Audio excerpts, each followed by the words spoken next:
प्रणाम सभी लोगों को। मैं वैद्य अरविंद पाठक आप सभी लोगों का स्वागत करता हूं। सभी लोगों को कोटि कोटि प्रणाम करता हूं। आइए आज हम लोग आम बात जो हम लोग कल पढ़ रहे थे, तो कल हम लोगों ने हेतुओं पे और लक्षणों पे बात किया था। आज हम चिकित्सा पे बात करने वाले हैं। आप सबके सब भारत के सर्वश्रेष्ठ चिकित्सक लोग हैं, सभी को मैं प्रणाम करता हूँ। आज महाराष्ट्र में इतनी बारिश हो रही है, इतनी बारिश हो रही है। और आज क्या हुआ कि सुबह 9-10 बजे एक खबर आया कि पुणे के बहुत बड़े प्रसिद्ध वैद्य थे, वैद्य दिलीप गाडगिल सर, उनका देहांत हो गया। और वो क्यों हुआ ये अभी तक पता नहीं चल पा रहा है। कुछ कारणों से उनका देहांत हो गया।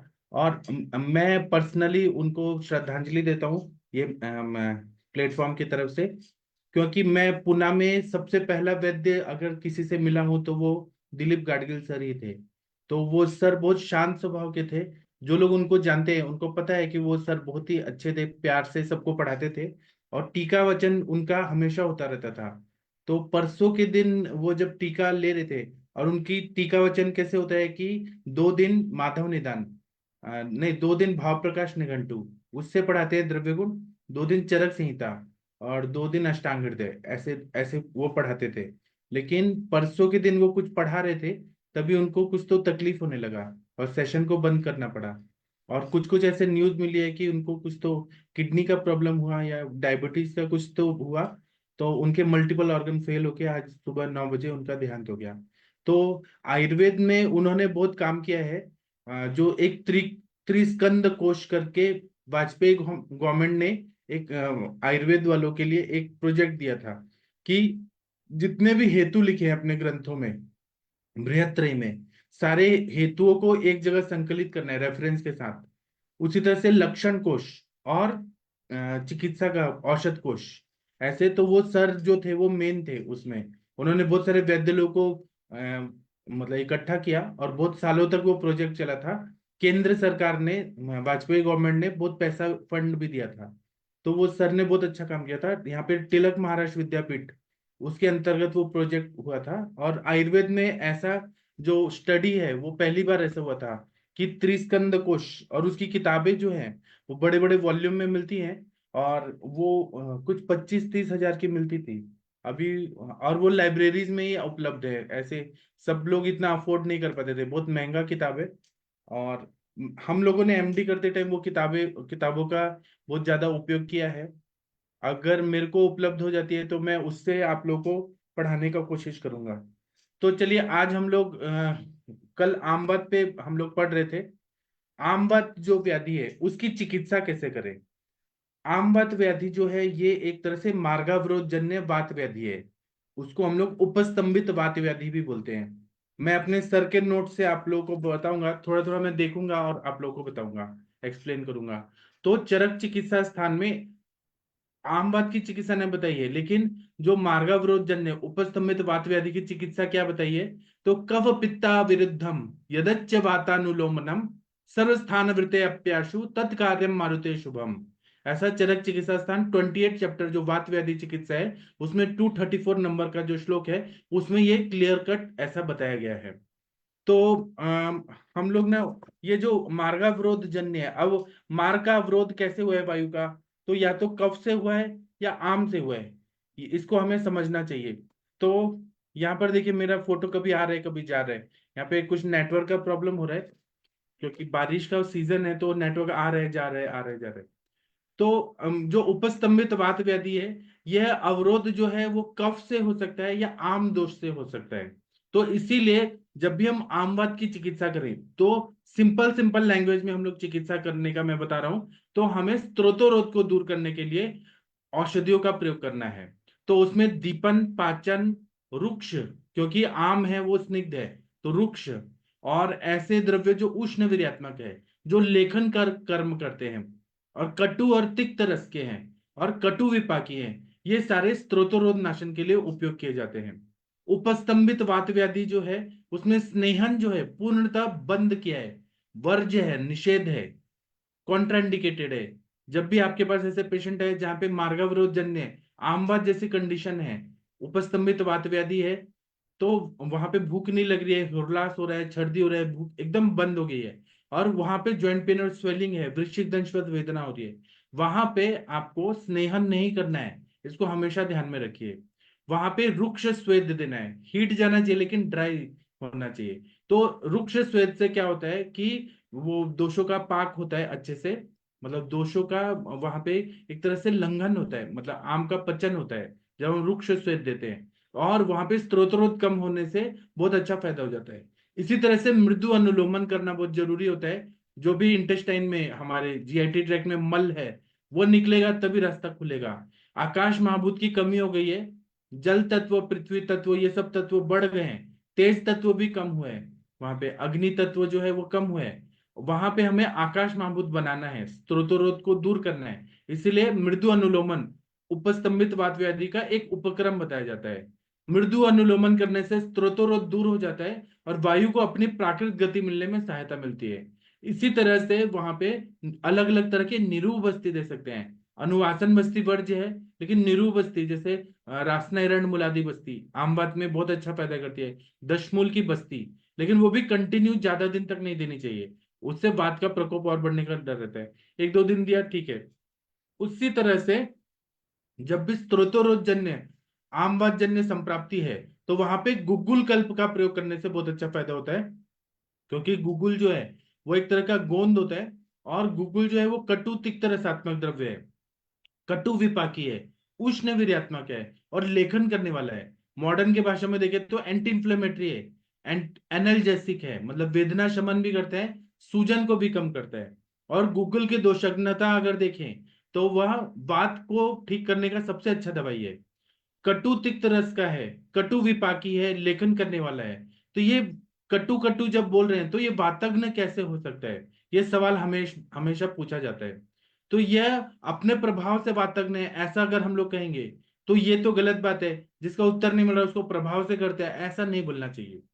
क्योंकि गूगल जो है उत्कृष्ट वातज्ञ है, यह सही बात है, लेकिन ये केवल उपस्तंभित वात में वात प्रकार में होता है, यह ध्यान में रखना चाहिए। जहां पे धातु क्षय जन्य वात व्याधि है, जहां पे बहुत ज्यादा रुक्षता आ गई है और संधिवात है, ऑस्टियोआर्थराइटिस है, उसमें गूगल कल्प को डायरेक्ट नहीं देना चाहिए क्योंकि वो वायु का प्रकोप करेगा।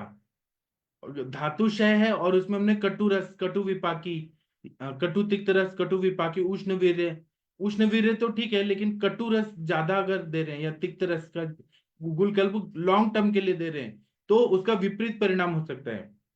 दूसरा क्या है कि ये गूगल जो है वो रुक्ष है, उष्ण है, स्त्रोत शुद्धि है करने वाला है, लेखन करने वाला है। इसलिए उपस्तंभित वात व्याधि में गूगल कल्पों का प्रयोग सबसे बेस्ट एक्सीलेंट रिजल्ट मिलता है।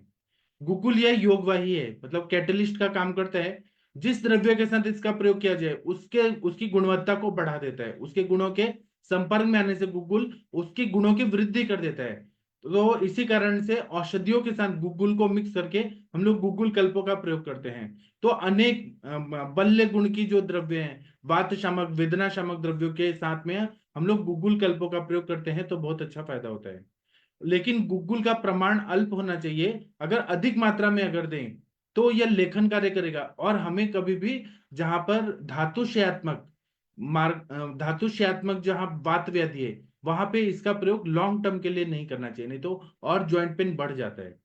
इसी तरह से कुछ बल्य बृहणीय द्रव्यों के साथ महायोगराज गुग्गुल का प्रयोग किया जाता है। तो यह धातु क्षयजन्य जहां पे वात व्याधि है वहां पे महायोगराज गुग्गुल बहुत अच्छा फायदा करता है। क्योंकि वो कैटलिस्ट है तो वह महायुवराज गुग्गुल के जितने भी द्रव्य हैं जैसे रॉप पे भस्म है और जितने भी द्रव्य हैं उनकी गुणवत्ता को बढ़ा के वहां पे वेदना शमन करेगा। डायरेक्ट गुग्गुल लेने से वो धातुशय बढ़ाएगा, लेकिन बृहणीय द्रव्य डाले हैं महायुवराज गुग्गुल में तो कैटलिस्ट है, योगवाही है, उनके गुणों को बढ़ा देता है। तो वहां पे बृहण होता है धातुशय जन्य जहां पर है। जैसे कि अवेस्कुलर नेक्रोसिस है, अवेस्कुलर नेक्रोसिस में क्या है, धातु क्षयजन्य वात व्याधि है, वहां पे महायुवराज गुगुल दे सकते हैं। लेकिन डायरेक्ट अगर आप गुगुल देंगे तो वो वात को और बढ़ा देगा, वहां पे रुक्षता बढ़ेगी, कटु रस से और ज्यादा तकलीफ बढ़ सकती है। इसलिए डायरेक्ट कोई भी गुगुल डायरेक्ट नहीं देना चाहिए, उसको मेडिसिन फॉर्म में दें तो ज्यादा अच्छा है। इसी कारण से जहां पे धातु क्षयजन्य वात प्रकोप होता है, जहां पर भी जैसे कि डिजेनरेटिव चेंजेस आ गए हैं ज्वाइंट्स में, और ये जो गादी है वो घिस गया है, इंटरवर्टिब्रल डिस्क जो है वो घिस गया है, हड्डियां एक दूसरे पे टकरा रही हैं, घिस रही हैं, फ्रिक्शन हो रहे हैं, वहां पे महायोगराज गुग्गुल का प्रयोग करते हैं, क्योंकि उसमें बृहणीय और बल्य देने वाली दवाइयां हैं, वेदना शमन करने वाली दवाइयां हैं, तो वो दिया जा सकता है और उसको उत्कृष्ट माना जाता है। इसी तरह से त्रिफला गुग्गुल जो है वह हम लोग जब बनाते हैं तो उसमें गुग्गुल का प्रमाण अधिक होता है। इसी तरह से त्रिफला गुग्गुल में त्रिफला है, त्रिकटु है, तो ये सब स्त्रोतोनाशक द्रव्य हैं। तो इसलिए उपस्तंभित वातव्याधि है, जहां पे आमवात जैसे कंडीशन है, वहां पे त्रिफला गुग्गुल जो है लेखन करता है, क्लेद को सुखाता है, वहां पे हम लोग त्रिफला गुग्गुल का प्रयोग करते हैं, बहुत अच्छा फायदा होता है। तो यह आमवात की सबसे अच्छी दवाई है। इसी तरह से हम लोग गुग्गुल को और द्रव्यों के साथ दे सकते हैं, जैसे रासना है, वेदना शमन करता है, दशमूल है, गुडुचि है, देवदार है, एरंड मूल है, लहसुन है, हींग है, भल्लातक है, कुपिलू है, वत्सनाभ है, त्रिफला है, त्रिकटु है। ये सब उपस्तंभित वात व्याधियों के लिए श्रेष्ठ औषधियां बताई गई हैं। इन्हीं का जब हम लोग अलग अलग कल्पों में प्रयोग करते हैं, इनका परमुटेशन कॉम्बिनेशन से, तो बहुत ही अच्छा आम वात जन्य संप्राप्ति को भंग करने में फायदा होता है। जैसे कि योगराज गुग्गुल का प्रयोग करते हैं आम वात में, कैशोर गुग्गुल का, अगर वात रक्त और आम वात दोनों है तो कैशोर गुग्गुल जो गुड़ूची से बना है उसका बहुत अच्छा फायदा होता है। इस तरह से अमृता गुग्गुल का प्रयोग करते हैं, रासना गुग्गुल का प्रयोग करते हैं, एरंड तेल से बनाया हुआ सिहिनाथ गुग्गुल का प्रयोग करते हैं, उसमें एरंड तेल की भावना होती है, वो बहुत अच्छा उत्कृष्ट आम वात के लिए बताया गया है। इस तरह से रासनादि क्वाथ है, महारासनादि क्वाथ है, दशमूल क्वाथ है, दशमूलारिष्ट है, भल्लातक आसव है, भल्लातक परपटी है, इस तरह से देवदारवादी क्वाथ है, गंधर्व हरितकी है, लशुनादि वटी है, इस तरह से हिंगवाष्टक चूर्ण है, महावाद विध्वंसक रस है, फिर एकांग वीर रस है, आम पाचक वटी है, या आम बातारी रस है। ये बहुत सारे द्रव्य हैं, वात गजांकुश रस है, समीर गज केसरी रस है, बहुत सारे द्रव्य जो हैं यह आमवात में बहुत अच्छा काम करते हैं। उपस्तंभित अवस्था जब है तो वहां पे स्नेहपान या बाह्य स्नेह एकदम निषिद्ध बताया, कॉन्ट्राइंडिकेटेड बताया, उसको हमेशा ध्यान में रखना है। अगर आपके पास पेशेंट आ रहे हैं लेकिन आप उनका डायग्नोसिस नहीं कर पा रहे हैं, आम बात है कि बात रखता है कि संधि बात है, तो जब आप बस्ती देंगे उससे अगर सिम्टम्स एग्रेवेट हो रहे हैं, बढ़ रहे हैं, इसका मतलब है कि यह आम बात जन्य संप्राप्ति है। गुंड गुड़ लिंगम परीक्षित उपशम अनुपशाभ्याम, गुड़ लिंग को कैसे परीक्षा करनी है, तो उपशय से या अनुपशय से, ऐसा माधव निदानकर ने स्पष्ट रूप से लिखा है। हम लोग कोई भगवान धन्वंतरी नहीं है, साईं बाबा नहीं है कि हमको अंतर्यामी आंख बंद करके सब कुछ दिखता है, ऐसा बिल्कुल भी नहीं है। हम लोग सर्व सामान्य चिकित्सक है, हाँ हमने उसमें डिग्री ली है, हमने पढ़ाई की है। तो जब भी हम चिकित्सा करते हैं तो डोजेस जो है वो कम ज्यादा या मेडिसिन को चेंज करने का अधिकार हमको है। आप लोग कभी भी साइकेट्रिक्स जो रहते हैं, मनोरोगी रहते हैं, मनोरोगी चिकित्सक, मनोचिकित्सक जो रहते हैं, उनके पास जब भी पेशेंट आते हैं तो वो लोग पहले ट्रायल करते हैं 15 दिन तक कौन सी मेडिसिन है जो सूट कर रही है उस पेशेंट में। 15 दिन या 21 दिन के बाद वो फिर अपना दवाई चलाते हैं, वो डिसाइड करते हैं। उसी तरह से हम लोग दीपन पाचन अनुलोमन तो हर पेशेंट को देंगे, लेकिन जब हम व्याधि प्रतिनिक चिकित्सा कर रहे हैं और डायग्नोसिस हमसे नहीं हो पा रहा है, तो उपशय और अनुपशय से हमें पता चलता है। तो पेशेंट जो बताता है कि आपकी दवाई लेने के बाद हमारा कुछ ये स्वेलिंग बढ़ गया, हमको भूख कम लग रही है, इसका मतलब अनुपशय मिल रहा है 7 दिन के बाद, 14 दिन के बाद, तो इसका मतलब उसमें कुछ चेंज करना है और फिर वो केस को अच्छे से पढ़ के फिर चिकित्सा करनी है।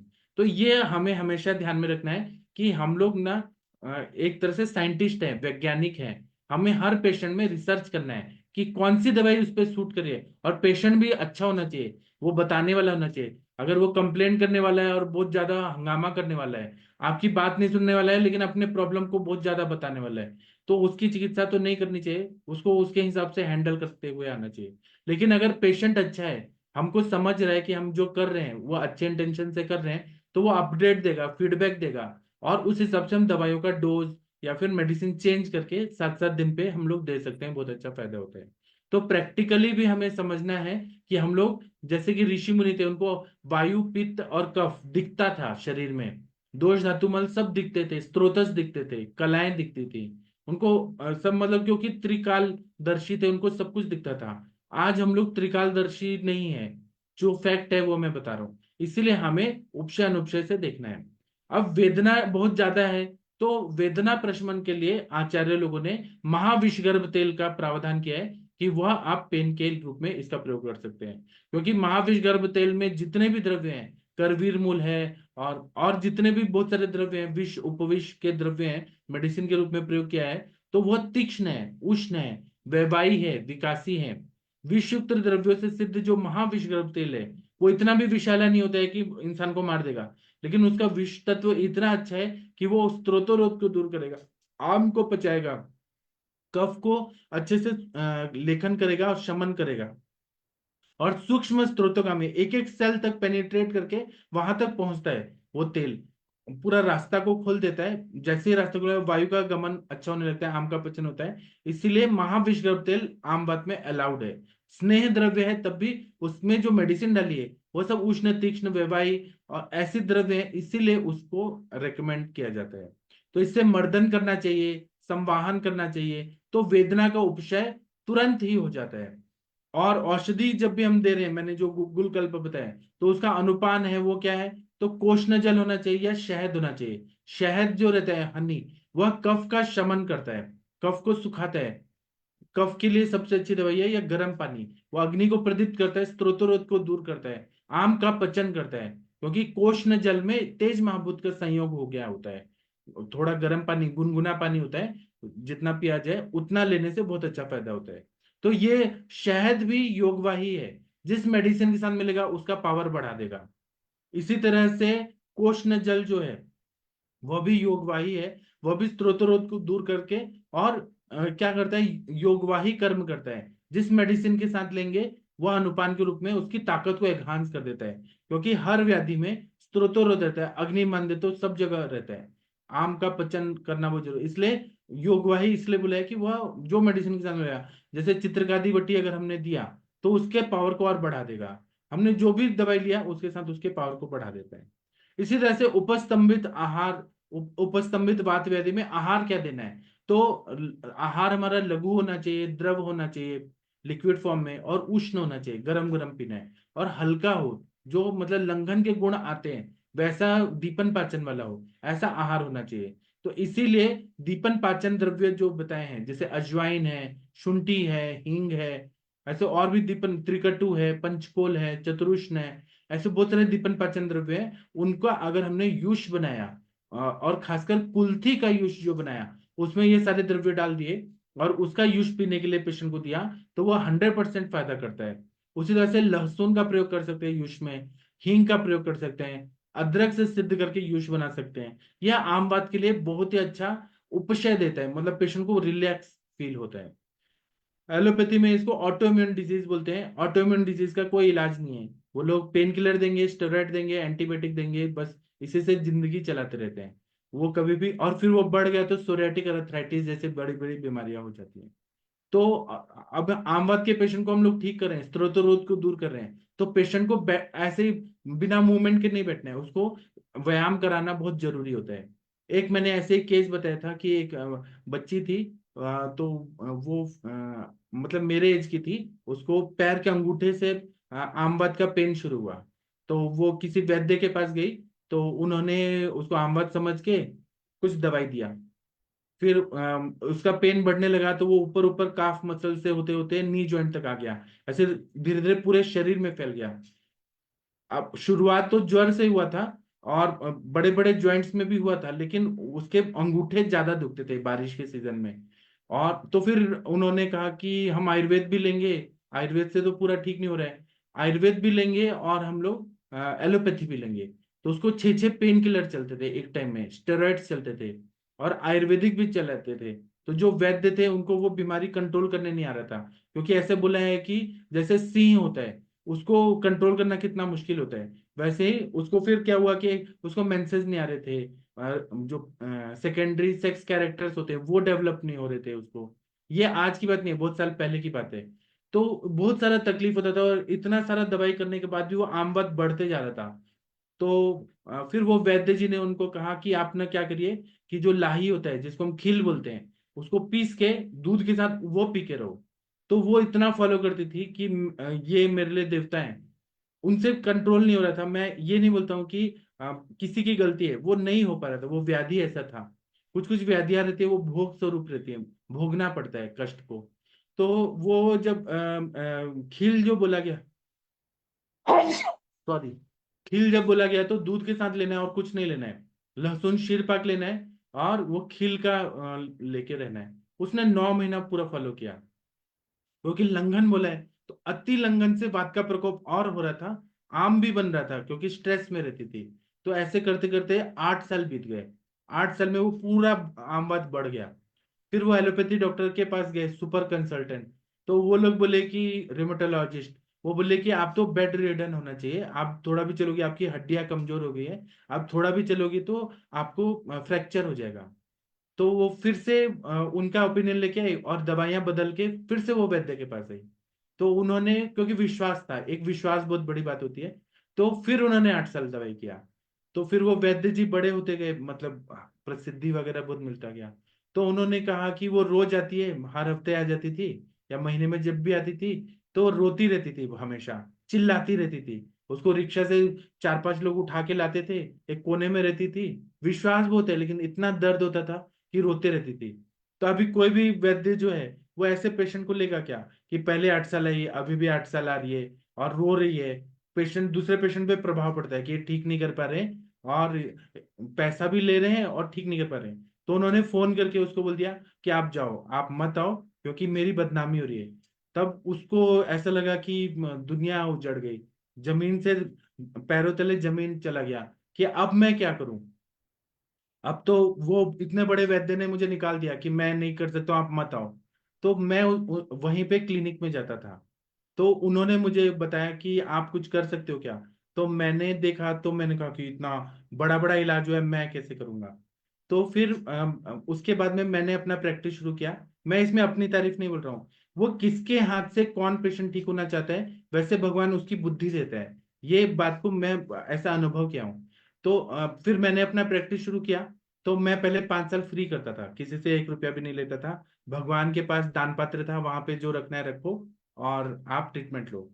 तो जब वो मेरे पास आ गए, मुझे ढूंढते ढूंढते आ गए कि नहीं, हमें आप पे विश्वास है, आप बहुत होशियार हो। अभी मैं हूं कि नहीं मुझे नहीं पता, वो मेरे पास आ गए। तो मैंने ना अपना दिमाग लगाया।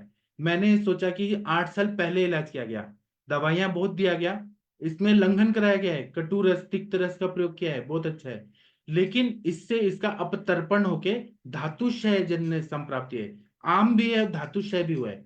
तो मैंने उसको क्या चिकित्सा किया कि मैंने उसको एक दिन पूरा दिन लंघन, एक दिन उसको मटन का सूप और चावल, ऐसा, एक दिन लंघन एक दिन मटन का सूप और चावल, 3 टाइम खाना है। ऐसे मैं ब्रिहण भी कर रहा था और लंघन भी कर रहा था, और साथ में मैं उसको बस्ती भी दे रहा था, मात्रा बस्ती शीर बला तेल का। ऐसे करते करते करते करते उसके जॉइंट पेन कम होने लगे।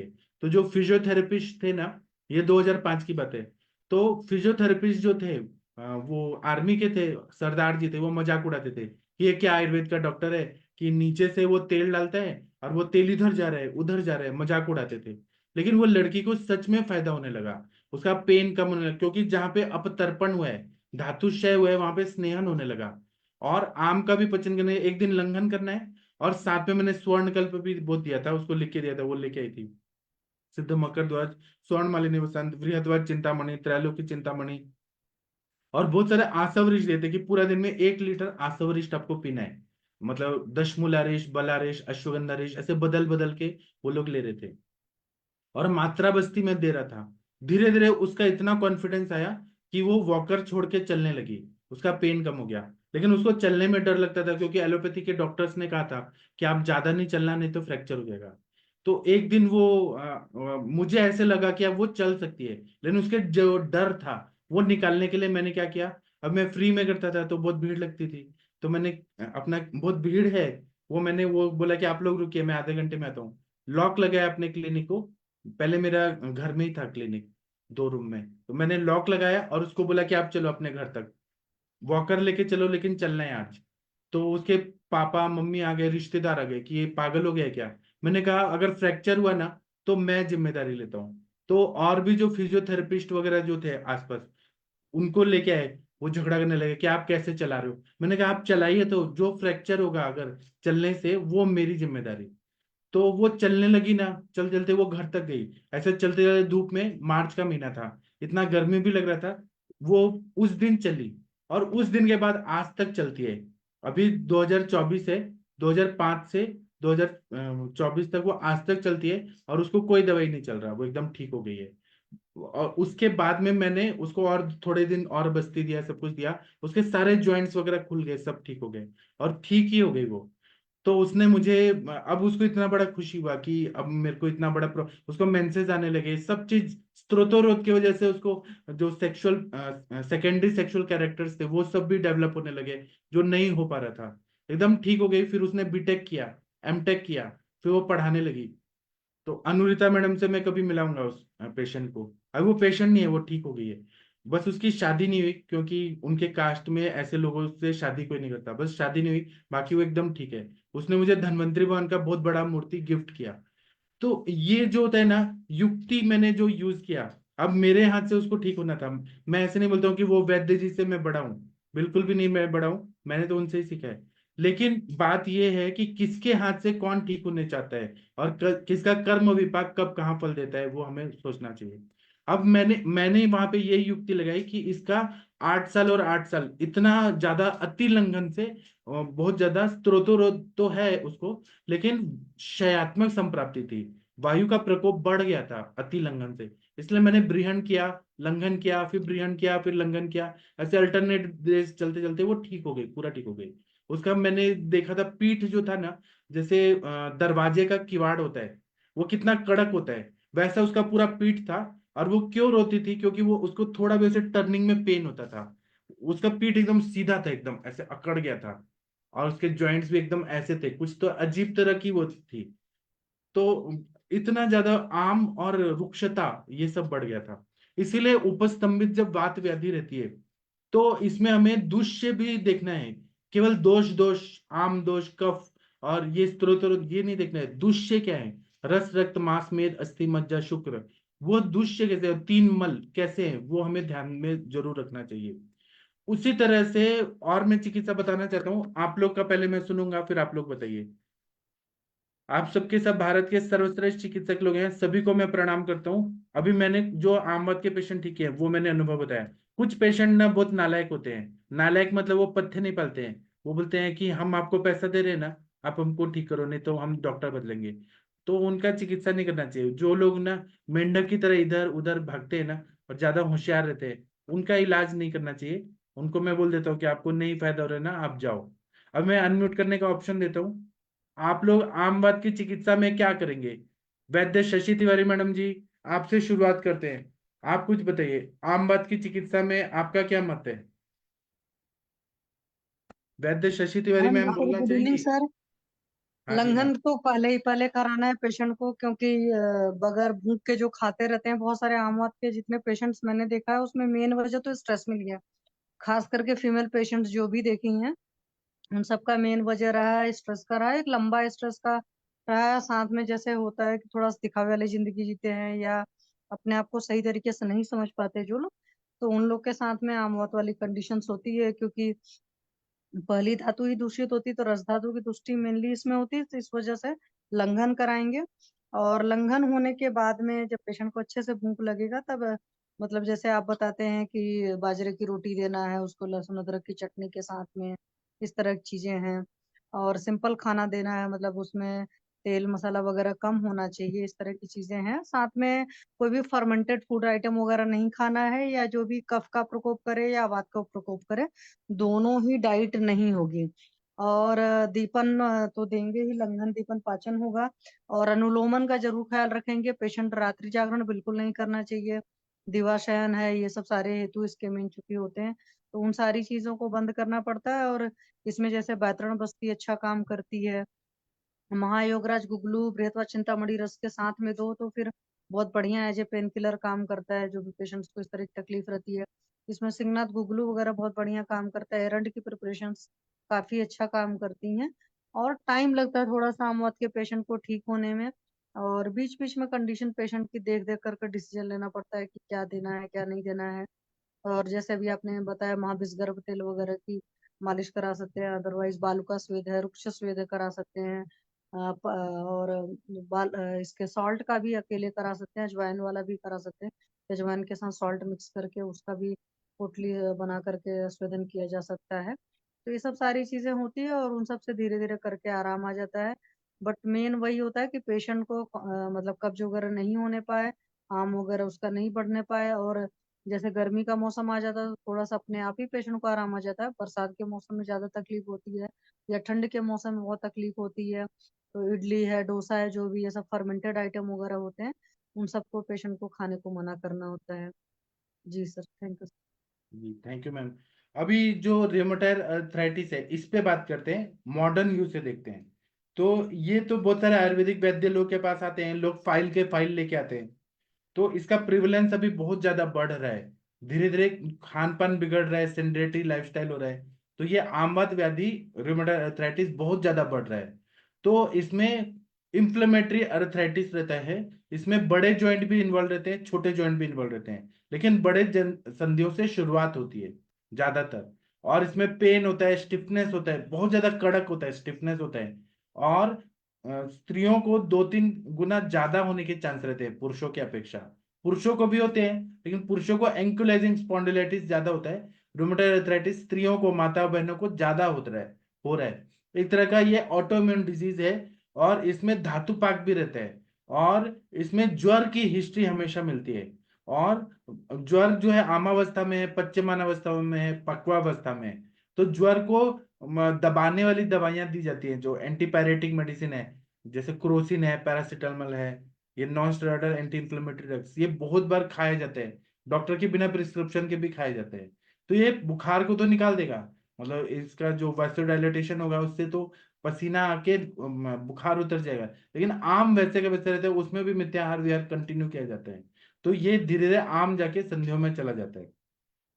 तो इसमें मॉर्निंग स्टिफनेस बहुत रहता है, कभी कभी 1-1 घंटा लगता है उसको खोलने के लिए, बहुत ज्यादा तकलीफ होती है। तो इसमें चिकित्सा जो है वो आम पाचन होना चाहिए, तो तिक्त, रुक्ष और रक्त प्रसादन करने वाली दवाइयां। अभी मैं इसको स्टेप बाय स्टेप बताता हूँ। योग रत्नाकर में क्या बताया?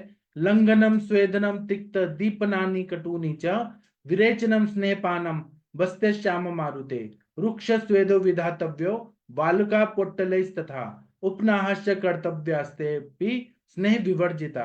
मतलब आम बात में आम की प्रमुख रूप से चिकित्सा करती है, इसीलिए लंघन कराना है, रुक्ष स्वेद कराना है।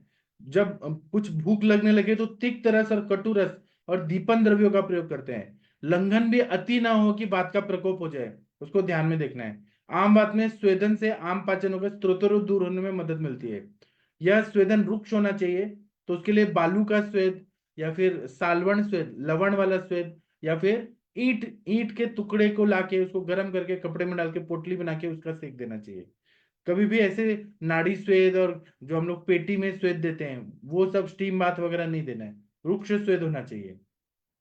रुक्ष स्वेद से क्या होता है कि स्त्रोतों दूर होता है, आम और कफ ये पिघल जाता है और पेशेंट को रिलीफ मिलने लगता है। इस तरह से लेप भी बहुत आवश्यक रहते हैं इसमें, जैसे वत्सनाभ का लेप किया, धतूर का लेप किया, या फिर दशांग लेप किया, लेप गुटी किया, या फिर श्यौनक का लेप किया। तो या फिर शुंठी और एरंड का ऐसे पीस के चटनी जैसा बना के उसका लेप किया, बहुत अच्छा फायदा होता है। इस तरह से विरेचन के लिए विरेचन देना बहुत जरूरी होता है, तो एरंड तेल सबसे श्रेष्ठ है। आम बात के एरंड तेल रोज पीने के लिए देना चाहिए। तो आम बात गजेंद्र से शरीर वनचारिणा एक मेवाग्रणी हंती एरंड स्नेह केसरी। मतलब ऐसा बोला है कि आम बात रूपी गजेंद्र का नाश करना है, मतलब बहुत सारे हाथियों का समूह है, और उसमें एक शेर जो रहता है वो अकेला काफी है सारे हाथियों को हराने के लिए। तो वैसे ही एरंड तेल जो है वह हाथियों के झुंड को डराने में, धमकाने में वह इतना श्रेष्ठ है कि हाथी भाग जाते हैं, वैसे व्याधि दूर हो जाती है। कहीं कहीं बोला है कि शेर को कब्जा करना बहुत मुश्किल होता है, कंट्रोल में लाना। वैसे आमवत व्याधि को भी ठीक करने में बहुत मेहनत लगती है। कभी कभी इसको याप पे बोला है या कृच्छ साध्य। याप पे मतलब जब तक ट्रीटमेंट चलता है, पथ्य पालते हैं, ठीक रहता है, ट्रीटमेंट बंद, पथ्य बंद, तो फिर से शुरू हो जाता है, इसलिए इसको याप पे बोला है। दूसरा क्या है कि आमावस्था में आम का आधिक्य रहता है, दोष पूरे शरीर में फैले हुए रहते हैं, इसमें शरीर धातुओं में लीन हुए रहते हैं, डीपली एनरूटेड रहते हैं, बहुत अंदर अंदर घुस के रहते हैं। तो इसलिए विरेचन करें, और विरेचन भी एरंड तेल वाला विरेचन करें। वह एरंड तेल जो है वो कभी भी बॉडी एब्जॉर्ब नहीं करती है, जैसे हम लोग घी खा रहे हैं तो एब्जॉर्ब हो जाता है, या फिर हम लोग कोई भी चीजें स्नेह युक्त खा रहे हैं वो एब्जॉर्ब होता है। ये एरंड तेल जो है ना वो पूरा जैसे ही खाते हैं वो पूरा निकाल देता है, उसमें ऐसी प्रॉपर्टी, वो चिपकता नहीं है, वो निकल जाता है पूरा शरीर को शुद्ध करके। तो इसीलिए एरंड तेल का प्रयोग करना है।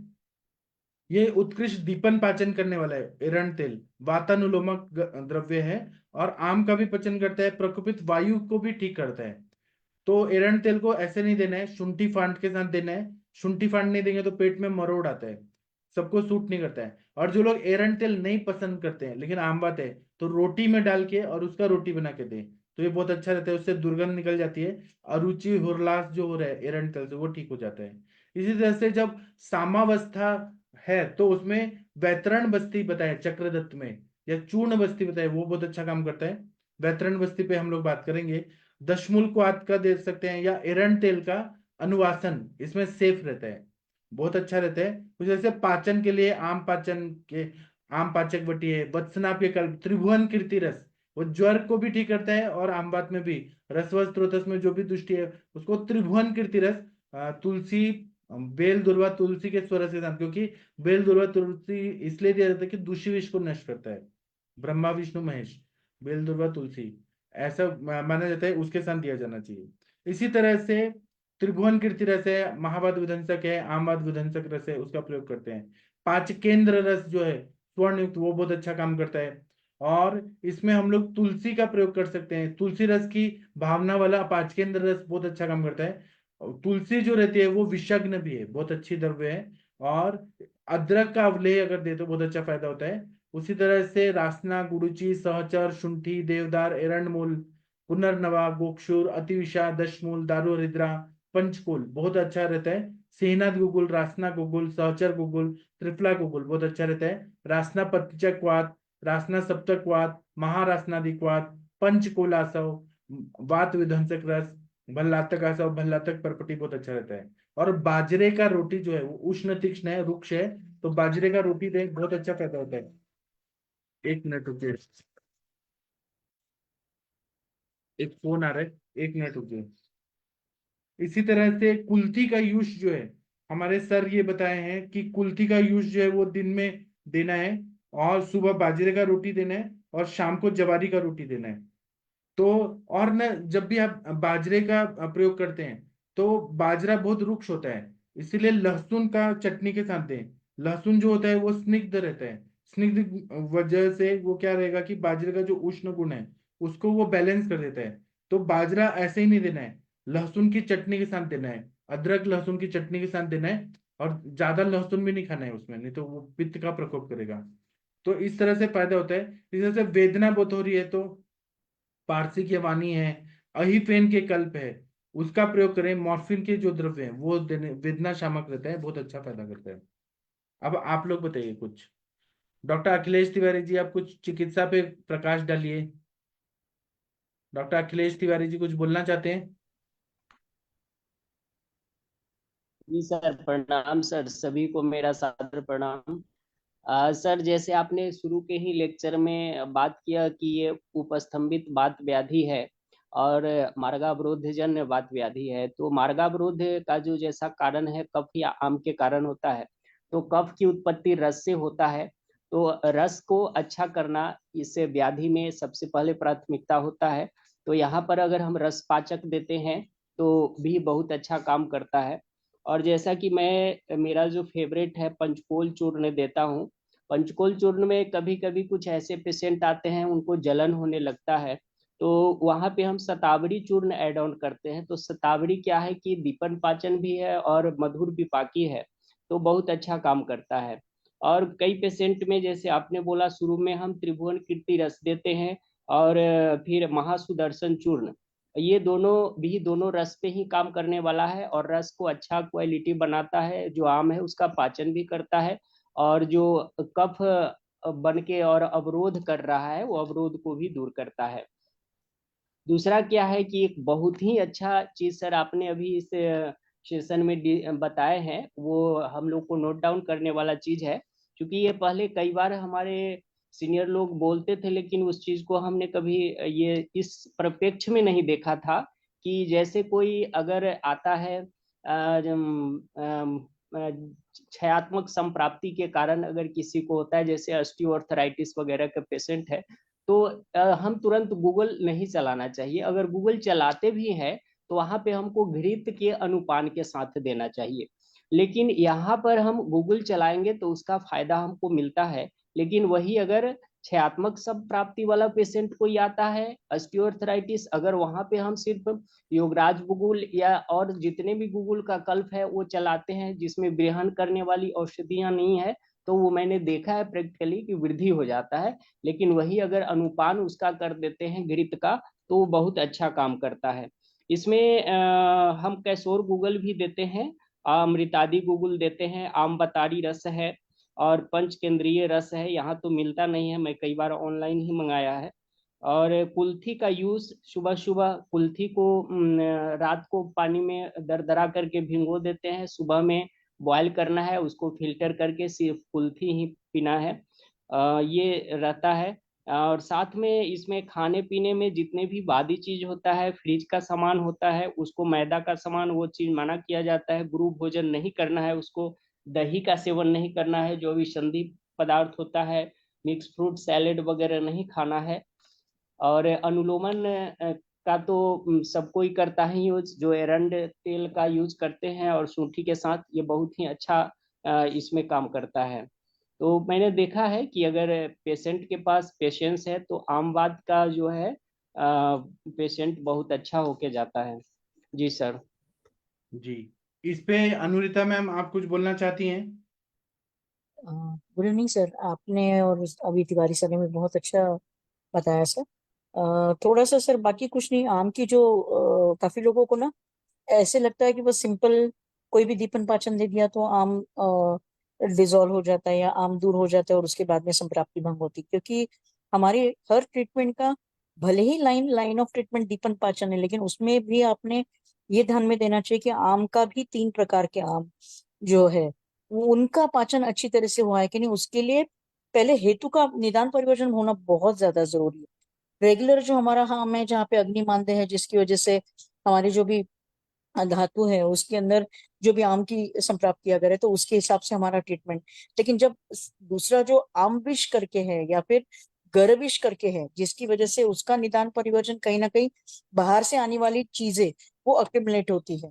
मतलब खान पान के हमारे जो भी स्टाइल है उसमें अगर आप केमिकलाइज वाले, एडल्ट्रेशन वाले, पेस्टिसाइड वाले, जो भी जिसे बोलते हैं कि टैंड फूड है, बहुत सारी लंबी लिस्ट है उसमें।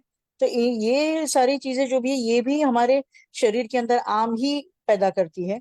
और इसकी वजह से निदान परिवर्जन ये भी बहुत इंपॉर्टेंट इसका पार्ट ऑफ ट्रीटमेंट है। बिकॉज अगर आपका आम संचिति दूर नहीं होता है, दूसरा चीज निदान परिवर्जन नहीं होता है, तो उसमें देर आर चांसेस कि आपको रिजल्ट मिल भी जाए, आप आम पाचन कर ले, आप दीपन पाचन हर्बल कुछ अच्छी ये करा ले, लेकिन अगर आपने ये देखना चाहिए कि अगर कफग्न कफ की दृष्टि है या फिर जिसे बोलते हैं विष्टब्दा जीर्ण है और ऐसे रिलेटेड अगर आम की संप्राप्ति निर्माण हो रही तो वहां पे आपने हल्के से लेखन भी करना चाहिए, या फिर जैसे आपने बताया कि मृदु स्निग्ध और ऐसी चीजें द्रव्य देके, लेकिन उसके साथ में हम त्रिकटु यूज कर सकते हैं, शुंठी यूज कर सकते हैं। कल किसी ने बहुत अच्छा बोला कि एरंड और शुंठी, तो एरंड शुंठी की गुलिका या उसको पहले ग्रास में ग्रास पहला जो भी निवाला है वो अगर आप शुंठी और अदरक और गुड़ का लेते हैं, काफी लोगों का इसमें जो निरुपसंबित वायु है उस इसमें बोला गया है। तो इसलिए आप जब भी दीपन पाचन करें तो कई लोगों को लगता है बहुत सिंपल सी चीज है, कोई भी चीज एक द्रव्य दे दिया और दीपन पाचन हो जाता है, लेकिन ऐसा नहीं है। अगर आपका जिसे बोलते हैं कि कौन से दोषों से हमारी संप्राप्ति घटित हो गई है, अगर वहां पे आपका अवरोधात्मक चिकित्सा अवरोधात्मक संप्राप्ति है तो वहां पे आप विरेचन भी दे सकते हैं। लेकिन अगर वहां पे रुक्ष गुण और ये सारी चीजें है, वात का ही प्रकोपित अवस्था है, तो वहां पे आपको बस्ती, मात्रा बस्ती देना बहुत जरूरी है। तो यही चीज ट्रीटमेंट में थोड़ा सा अगर आप ये करती, काफी लोगों का क्या रहता है कि मतलब लाइफस्टाइल रिलेटेड नींद नहीं आना, मतलब उनका खान पान सब सही रहता है लेकिन स्ट्रेस रहता है, नींद नहीं आना रहता है, जिसकी वजह से उष्णता और ये सारी गुणों की वजह से ग्रहणी दृष्टि होती है। तो आप हेतु ढूंढने में कभी भी गलती मत करिए। और दूसरा चीज, जैसे आपको पता चलता है हेतु है तो आपका संप्राप्ति भी आपको ये पता चलता है, लेकिन इसके लिए आपको निदान परिवर्तन करने में बहुत इजी रिजल्ट मिल जाता है। कितना ही कहना है। जी, इस टॉपिक पे और कोई कुछ बोलना चाहते हैं? डॉक्टर जी, डॉक्टर पल्लवी मैम, आम बात की चिकित्सा पे आपका क्या विचार है? हेलो। हाँ जी, बताइए मैम। हाँ सर, सबने बहुत अच्छा ट्रीटमेंट बताया है। वैसे तो अभी ज्यादा कुछ नहीं है बताने को, बस एक दो पॉइंट ऐड कर देती हूँ। जिन पेशेंट को आम वात में जॉइंट को स्वेलिंग रहता है और मूवमेंट नहीं रहती, तो वहां पे अगर जलोका लगाया जाए तो सूजन है वो भी कम हो जाती है, और जो स्टिफनेस रहता है, मूवमेंट नहीं रहती, वो भी चालू हो जाती आमवत है। में जलौका? हाँ सर, लगाया है, हमने लगाया है सर। एक अच्छा। पेशेंट थी, दो तीन पेशेंट, मतलब मैं पहले जहाँ पे जॉब करती थी, उनका वो कंसेप्ट था कि आमवात के पेशेंट को घुटनों में भी हम लोग 7-8 जलों का लगाते थे, दोनों भी पैरों को। और हाथ में अगर एक पेशेंट थी आमवात की, उसकी उम्र कम थी, तो उसको wrist में सूजन थी और उसका रोटेशन बिल्कुल भी नहीं था। तो उसको भी मैंने दोनों साइड में wrist को ये लगाया था, जलोका लगाया था। तो जलोका से उसका ये भी खुल गया, स्टिफनेस भी खुल गया, और सूजन भी तुरंत कम हो गई। और दूसरी भी एक आमवत की पेशेंट थी मेरे पास, उसको भी मैंने लगाया था। उसको ये जो जॉइंट है हमारा, कुरपर संधि जो बोलते हैं, वहां पे लगाया था। वहां पे स्वेलिंग भी बहुत था, और उसका भी हाथ आपको पूरा। अनुभव आया होगा, लेकिन ऐसे हाँ। ग्रंथों में निषेध बोला है, रक्त मोक्षण से वात का प्रकोप होता है। आप जो हाँ, बोल रहे हैं ठीक है, तो वो वात रक्त भी होगा और आमवात भी होगा, तो ठीक है। लेकिन ऐसे कभी भी, और प्रैक्टिस देखा भी है कि अगर आमवात में नी जॉइंट में बहुत स्वेलिंग है, जलौका लगाया तो बढ़ जाता है वो आपको अभी हाँ, आपका अनुभव है तो बताइए, आप बताइए।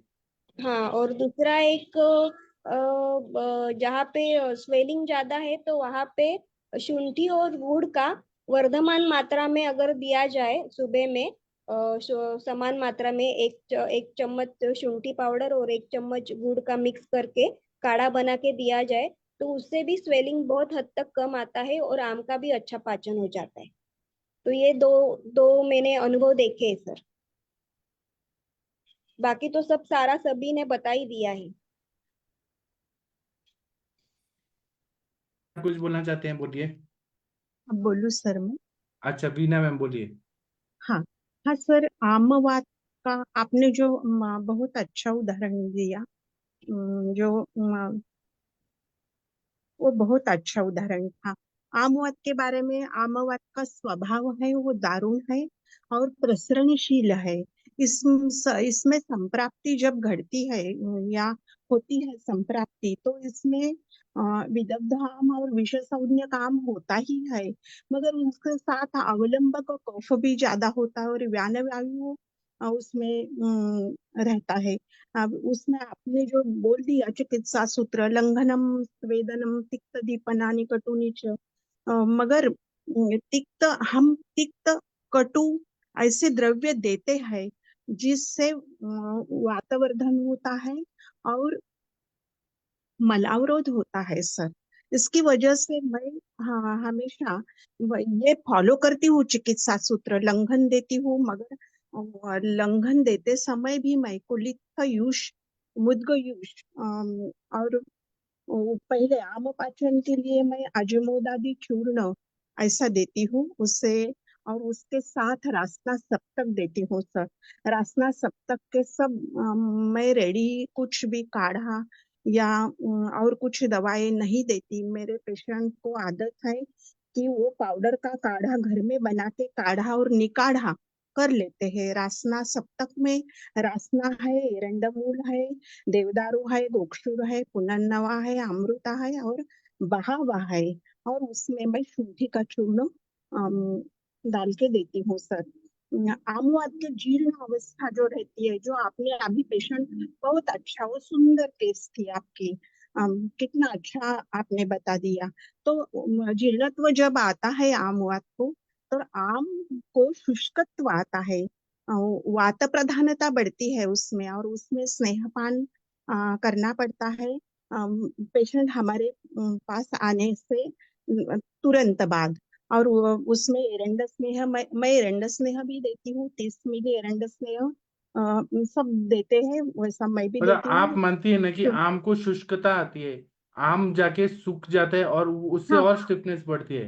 आपकी पेशेंट वैसी ही थी ना, वो वैसी ही जीर्ण थी? ही थी। हाँ हाँ वैसे ही था। तो वो किसी वैद्य ने ये सोचा ही नहीं कि आम भी सूखेगा, आम की हाँ स्निग्धता कम होके स्त्रोत्र और बढ़ेगा, और इससे क्या होगा, वो थक्के थक्के जो आम है वही कितना खतरनाक है।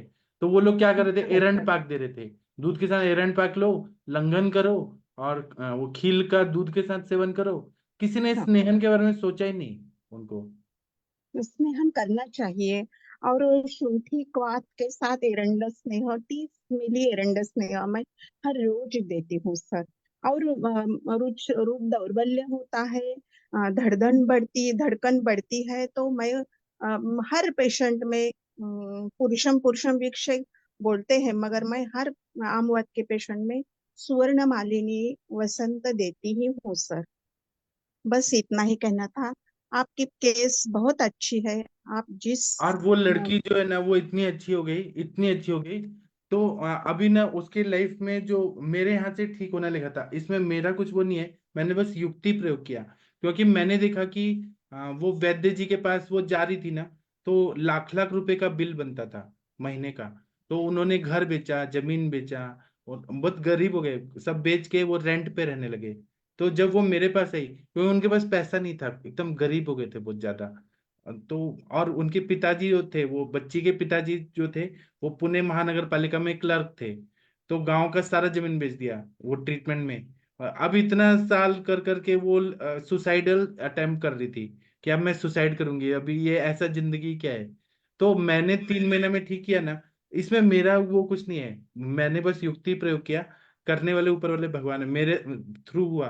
तो और क्या है ना, तभी वैद्य को सोचता है, ऐसा युक्ति आता है कि हाँ इनके हाथ से ठीक करना है। तो वो लड़की ना 2005 में ठीक हुई, आज 2024 में भी उसको कोई प्रॉब्लम नहीं है। अभी बारिश आता है, ठंडी आता है, कोई पेन किलर नहीं, कोई कुछ नहीं, ना ज्वाइंट पेन है ना कुछ है। और इतना अच्छा वो पढ़ाती है, कॉलेज में प्रोफेसर है, एकदम ठीक हो गई। बस उसका एक ही चीज हुआ कि शादी नहीं हुआ, बाकी एकदम ठीक हो गई। ऐसे है। आपने कितने लोगों के आशीर्वाद लिए हैं अच्छा और मैंने करने उससे के 1 रुपया भी नहीं लिए। लिया, ये भी बात बता रहा हूँ, हाँ केवल ना। दवाई लिख के दिया था कि आप लाओ मैं बस्ती दूंगा, और बस 1 रुपया भी नहीं लिया मैंने आज तक उससे। वो मुझे बोल रहे थे कि आप ले लो ले लो, मैंने कहा आपके पास ही नहीं, आप मुझे क्या दोगे, ये उस और टाइम। एक बात मैं बोल दूं, और एक कि हाँ, आमुवात कभी भी धातु क्षयजन्य होता ही नहीं है। वो लेकिन अगर स्रोतों। अति अति हाँ, रुक्षण किया जाए, अति लंघन किया जाए, 8-8 साल तक अगर लंघन करेंगे, तो वो क्या होगा फिर। तो शुष्क भी आम रहता ही है उसमें। हाँ रहता शुष्क है तो हुआ। वैसे। हाँ, तो हाँ आम पाचन करना ही पड़ता है ना। और आम बात, धातु लेकिन आम क्षयजन्य पाचन तो। के लिए वो जो सूख गया है उसको पहले तेल डालेंगे, तभी ना उसको हाँ, ब्रीहण करेंगे, मांसरस देंगे, तभी ना थोड़ा बराबर। ब्रीहण करके उसको फिर हाँ, स्नेहन करके फिर आम पाचन करेंगे ना, ये मुझे। बराबर। हाँ हाँ सर, करेक्ट। Thank you. हाँ हाँ, महेंद्र सर आप क्या बोल रहे हैं। मैं सर ये इसको अलग अलग नजरिए से एक बता रहा हूँ मैं तरीका, जी। कि जो आम बात में उसमें अपन जैसे संधि बल्ल औषधियाँ प्रयोग कर सकते हैं, जैसे अश्वगंधा है, शिलाजीत है, कपी कच्छू है, मूसली है, शतावरी है, सहवाल है, अस्सी है, गोक्षर है, मध्यष्टि है। इसी तरह अपन जो अस्थि बल्ल औषधियाँ हैं, अस्थि श्रृंखला है, मुक्ता सुक्ति है, प्रबाल पंचामृत है, कांक मासी है, सिग्रु है। इसी तरह सोथर औषधियाँ हैं, उनमें जैसे सल्लकी है, एरंडमूल है, निर्गुंडी है, बिलपत्र है, गुग्गुल है, पारजात है, रासना है, रसोन है, इनको प्रयोग कर सकते हैं। वेदनाहार में जैसे अपनी बसनाभ है, पारसी जवानी है, कपूर है, अजवाइन है, पिपली मूल है, इस तरह का। और स्थानिक में जैसे अपन या तो रूप स्वेद में, या फिर उसमें यदि स्नेहन जीर्ण है तो फिर स्नेहन का प्रयोग करना ही पड़ता है। और संग में यदि ऑटोमेन का है तो उसमें अपन भल्ला तक का प्रयोग कर सकते हैं, अश्वगंधा का, मध्यस्थी, गुड़ूची और भूमि आंवला, इनका प्रयोग अपन कुटकी वगैरह का प्रयोग कर सकते हैं सर। और एक इसमें यह कि आम बात और बात रक्त में एक सबसे बड़ा जो अंतर मैंने देखा है जनरली मेरे अनुभव से, कि यदि अपन पेशेंट को छाछ पिलाएं और यदि उसके उपसय होता है तो इसका मतलब वो आम बात है, और यदि अनुपसय होता है तो बात रक्त है। इतना ही कहना था सर। और मुझे एक और बात कहना है कि मुझे उस दिन पता नहीं क्या जोश आया, मुझे बाद में ऐसे डर लगा कि ये क्या कर दिया मैंने। मुझे एक ऐसे जोश आया कि मैंने दरवाजा बंद किया, लॉक बंद किया, और बोला कि चलो आप चलो। पूरा 1.5 किलोमीटर में धूप में चला के ले गया वॉकर के साथ, कि आप चलो, जो फ्रैक्चर होगा वो पैसा मैं दूंगा। और वो जब चल के गई ना तो उसको पसीना भी आ रहा है, एक तरह से स्वेदन भी हो रहा है उसका, और पसीना आ रहा है, उसके स्रोतस खुल रहे हैं चलते चलते उसको। जब वो घर पहुंची तो वो बैठी ना, तब उसको कॉन्फिडेंस आया, मतलब मन में जो डर बैठाया था इतने सालों का, 8 साल और 8 साल का, वो डर निकल गया उसका। और वो चली तो चली, चलते ही रही। फिर बाद में फिजियोथेरेपिस्ट बंद कर दिया, पेन किलर बंद कर दिया, मेरा आयुर्वेदिक दवाई भी बंद कर दिया। अब वो ठीक है। नहीं तो वैद्य लोग जो रहते हैं ना, मतलब बुरा मत मानिए, मैंने पुणे के ऐसे वैद्य देखे हैं जो 30-30 साल तक आमवात की चिकित्सा कर रहे हैं, 40 साल तक कर रहे हैं। मतलब एक बार पेशेंट बीमार हो गया ना तो उसको ठीक ही नहीं करेंगे, वो हमेशा आते रहो आते रहो, हर महीने आते रहो। ये चिकित्सा नहीं होती है। वो तो बस अपना जीविका उसके लिए आप ले रहे हैं, पैसा ले रहे हैं। आप ठीक करके भेज दो ना कि आप ठीक हो गए, अब जाओ, अब जरूरत नहीं है दवाई की। जी। और किसी को कुछ बोलना है तो बोलिए। जिसके हाथ से जो ठीक होना चाहता है वो उसके हाथ से ठीक होता ही है। उसके पुण्य कर्म, वैद्य के भी पुण्य कर्म और उसके भी पुण्य कर्म जब मिल जाते हैं तो ठीक हो जाता है। आपके आयुष दर्पण में आपने एक पेशेंट को लाया था ना, उस उनकी उंगलियां ऐसी टेढ़ी हो गई थी, वो आम पाचक वटी 3-4 महीने चलाई थी आपने, वो हाँ वो पेशेंट सर, कैसे? यादव सर, हाँ यादव सर, हाँ। हाँ हाँ। वो अभी आ नहीं रहे, इस महीने जुड़े नहीं है। अच्छा तो अच्छा। वो तो ये MBA MTech कियर के भारतीय हाँ विद्यापीठ हाँ के थे, हाँ हाँ और वो बेड रिडन थे। तो वो हाँ मेरा हाँ। दवाई आम पाचन वटी से वो ठीक होके गाड़ी चलाने लगे। वीरेंद्र यादव। हाँ वो। वीरेंद्र यादव, हाँ करेक्ट। हाँ। अभी वो आ नहीं रहे हैं, वो आएंगे तो फिर उनको बुलाएंगे। आयुर्वेद से बहुत अच्छा फायदा होता है। ठीक है, और किसी को कुछ बोलना है तो बोल सकते हैं। वो सर अभी पता नहीं कहाँ है, 1-2 महीने से जुड़े नहीं हमारे सेशन में। ठीक है, मैं अभी सेशन बंद कर दूं, और हम लोग चर्चा करेंगे, 9 बजे चर्चा करेंगे। आप लोग भी अपने सक्सेस स्टोरीज बताइएगा। और ऐसा नहीं है कि मैं हर पेशेंट को 100% ही करता हूँ, बिल्कुल भी नहीं है। मेरे फेलियर केसेस भी रहते हैं, वो फेलियर केसेस जो बीच में छोड़ देते हैं, जो ओवर स्मार्ट रहते हैं, जो पथ्य नहीं पालते हैं, वो लोग बहुत ज्यादा ओवर स्मार्ट रहते हैं ना, तो उनकी चिकित्सा मैं नहीं करता हूँ, उनको मैं ऐसे डायरेक्ट निकाल देता हूँ, बुरा तो बुरा। तो वो केसेस के बारे में मैं नहीं बताता। ट्रीटमेंट भी ले रहे हैं और दारू पी रहे हैं, ट्रीटमेंट ले रहे हैं और सिगरेट पी रहे हैं। एक तो पेशेंट मेरे पास आए, वो ट्रीटमेंट भी ले रहे तो बाहर जाके गुटखा खा रहा था, तो मैंने देख लिया, उसको निकाल दिया तुरंत कि आप मेरे पास मत आओ। बोलते कैसा बेकार डॉक्टर है, मैंने कहा हाँ हूँ मैं। पत्ते नहीं पालोगे तो आओ ही मत, मेरा भी टाइम वेस्ट नहीं, तुम्हारा भी टाइम वेस्ट नहीं। चलिए आप लोग अभी थोड़ा रेस्ट करिए, फिर हम 9 बजे मिलते हैं। थैंक यू, प्रणाम सभी लोग को, फिर मिलते हैं।